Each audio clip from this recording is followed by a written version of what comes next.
समय था। सूरज की पहली किरणें जंगल के पेड़ों पर पड़ रही थी। पंछियों की चहचहाहट से सारा जंगल गूंज रहा था। हाथी गणेश, बंदर चिंकू और गधा भोला पिछले दिन की अपनी जादुई नदी वाली यात्रा के बाद वापस लौट आए थे। तीनों अब जंगल के सबसे मशहूर दोस्त बन चुके थे, क्योंकि उन्होंने जलमाया परी से आशीर्वाद पाया था और जंगल की रक्षा का वादा किया था। लेकिन उन्हें क्या पता था कि बहुत जल्द उनका साहस फिर से परखा जाने वाला है। एक दिन जब तीनों नदी के किनारे खेल रहे थे, अचानक हवा थम गई, पंछी चुप हो गए और आसमान पर काले बादल छा गए। चिंकू ने कहा, अरे ये कैसा सन्नाटा है, ये तो बहुत डरावना लग रहा है। भोला डरते हुए बोला, कहीं फिर से कोई जादू तो नहीं हो रहा। गणेश ने अपनी सूंड ऊपर उठाई और बोला, कुछ तो गड़बड़ है, चलो जंगल के बीच चलकर देखते हैं। भयंकर तूफान का आगमन। तीनों जैसे ही जंगल के बीच पहुंचे, अचानक जमीन हिलने लगी, पेड़ झूमने लगे, पत्ते उड़ने लगे। एक विशाल काला बवंडर जंगल के बीच उतर आया, जिसके बीच से एक डरावनी आवाज आई, मैं हूं अंधकार का राजा, तूफान राव, ये जंगल अब मेरा होगा। चिंकू डर के मारे एक पेड़ पर चढ़ गया। भोला कांपते हुए बोला, अब तो सब खत्म। पर गणेश शांत रहा, नहीं, जब तक हम साथ हैं कोई हमारा जंगल नहीं ले सकता। तूफान राव के बवंडर से पेड़ गिरने लगे, झोपड़ियां टूट गई और जानवर डरकर भागने लगे। हर तरफ अफरा तफरी मच गई। चिंकू ने पेड़ों से झूलते हुए बच्चों के जानवरों को सुरक्षित जगह पहुंचाया। भोला ने अपनी पीठ पर घायल जानवरों को बैठाकर उन्हें सुरक्षित निकाला। गणेश ने अपनी ताकत से बड़े पेड़ों को गिरने से बचाया। लेकिन तूफान राव का जादू बहुत शक्तिशाली था। वो जहां से गुजरता वहां सब काला धुआं और राख छोड़ जाता। इसी बीच नदी से एक हल्की नीली रोशनी निकली। वो जलमाया परी थी। उसकी आवाज आई, गणेश, चिंकू, भोला, याद रखो सच्ची ताकत एकता में है। इस बवंडर को हराने का तरीका जंगल के दिल में छिपा है। वहाँ जीवन को नाम का एक स्रोत है, जहाँ अगर तीनों अपने अपने बल का उपयोग साथ करें तो कोई भी अंधकार टिक नहीं सकता। गणेश ने सिर झुकाया, हम तैयार हैं जलमाया माता। तीनों ने रास्ता तय किया, घने कोहरे, कांटों और गिरते पेड़ों के बीच से होकर। चिंकू उछलता हुआ राह दिखा रहा था। भोला थका हुआ था, लेकिन उसने हार नहीं मानी। गणेश रास्ता साफ करता जा रहा था। आखिरकार उन्हें एक चमकता हुआ तालाब दिखा। वो था जीवन कुंड। उसका पानी नीला और सुनहरी रोशनी से जगमगा रहा था। तूफान राव वहां पहुंच गया। तो तुम तीनों ही मेरे रास्ते में आ रहे हो, अब सब खत्म। उसकी आवाज गूंज उठी। गणेश ने कहा, हम अकेले नहीं हैं, जंगल हमारे साथ है। फिर तीनों ने जलमाया की बात याद की। गणेश ने अपनी सूंड से जीवन कुंड का जल उठाया। चिंकू ने उस जल में एक पवित्र फल डाल दिया और भोला ने अपनी सच्ची दया से कहा, हम ये जंगल सबके लिए बचा रहे हैं, अपने लिए नहीं। तभी पानी से नीली रोशनी उठी, जिसने आसमान को छू लिया। वो रोशनी बवंडर की ओर गई और तूफान राव चीखता हुआ गायब हो गया।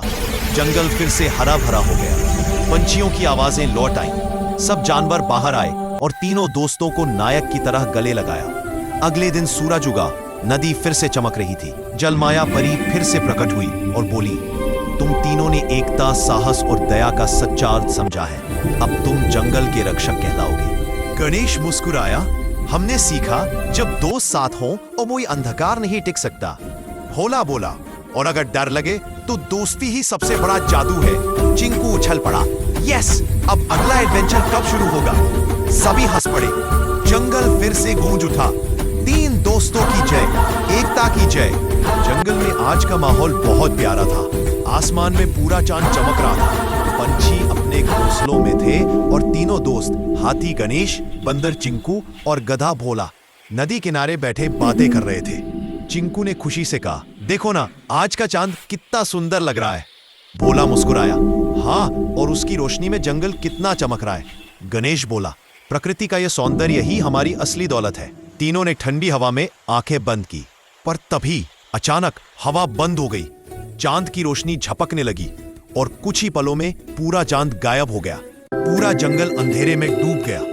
पंछी डरकर उड़ने लगे, जानवरों ने आवाजें लगाईं। भोला कांप गया, गणेश भाई, ये क्या हुआ? चांद तो गुम हो गया। चिंकू बोला, ऐसा तो पहले कभी नहीं हुआ। गणेश ने गहरी सांस ली, इसमें कुछ रहस्य है, हमें पता लगाना होगा कि चांद कहाँ गया। अगली सुबह जब सूरज उगा तो तीनों दोस्त जंगल में खोज करने निकले। रास्ते में उन्हें चांदी जैसे पैरों के निशान मिले जो जंगल के अंदर की ओर जा रहे थे। चिंकू उछलते हुए बोला, लगता है ये किसी जादुई जीव के है। भोला, पर कहीं ये खतरनाक तो नहीं? गणेश बोला, सच्चाई जानने के लिए हमें डर से आगे बढ़ना ही होगा। तीनों चलते चलते एक विशाल पहाड़ी तक पहुंचे। वहां एक बड़ी सी काली गुफा थी जिसके ऊपर चमकते हुए पत्थर थे जैसे सितारे जमीन पर उतर आए हों। चिंकू ने हंसते हुए कहा, वाह, ये तो तारों की दुकान लगती है। भोला बोला, मुझे तो ये डरावनी लग रही है। गणेश ने कहा, डरना नहीं, साथ हैं तो कुछ नहीं होगा। उन्होंने मशाल जलाई और अंदर बढ़ गए। गुफा के अंदर चारों ओर चमकते क्रिस्टल लगे थे। दीवारों पर रहस्यमयी निशान बने थे और बीच में एक पत्थर का गोल मंच जिस पर एक चमकती गेंद रखी थी। अचानक वह गेंद हिलने लगी और एक आवाज आई, मैं हूं चांद का रक्षक आत्मा, रात्रि मंत्र। तीनों चौंक गए। रात्रि मंत्र बोला, कई सालों से मैं चांद की रक्षा करता आया हूं, पर कल रात किसी ने छाया शिला नाम का अंधकार पत्थर फेंककर चांद को कैद कर लिया है। गणेश ने पूछा, क्या हम उसकी मदद कर सकते हैं?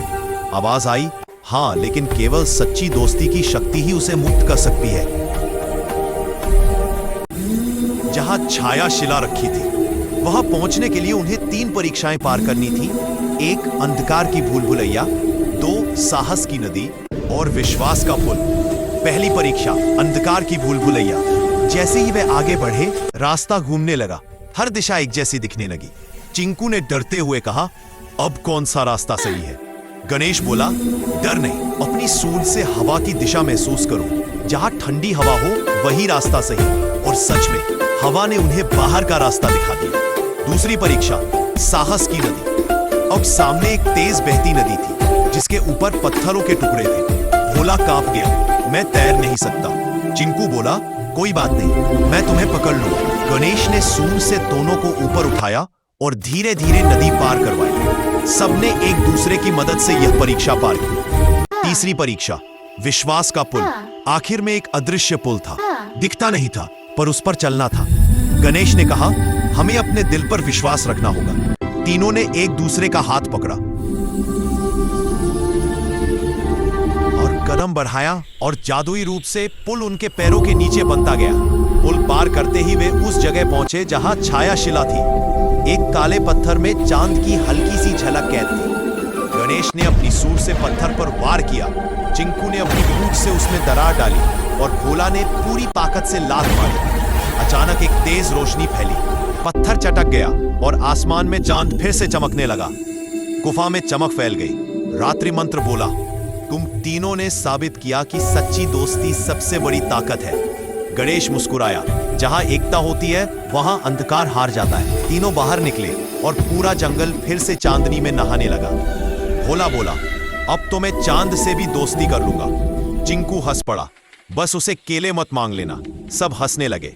आसमान में चमकता चांद जैसे कह रहा था, सच्चे दोस्त वो होते हैं जो अंधेरे में भी रोशनी बन जाते हैं।